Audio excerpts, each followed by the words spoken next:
चुटकी भासिन्हुरा महंग भाए बाबा, चुनरी भाई अनमोल रे।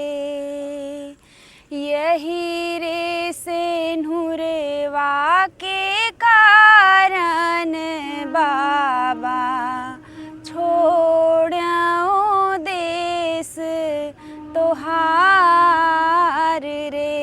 यही रे सिन्हुरवा के कारण बाबा छोड़्याओ देश तोहार रे।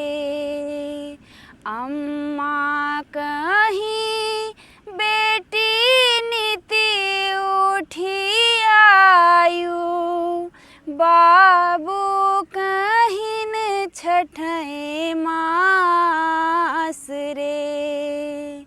भैया कहिन बहिनी कामे औ काजे, भौजी कहीं केस काज रे। भैया कहिन बहिनी कामे औ काजे, भौजी कहीं केस काज रे।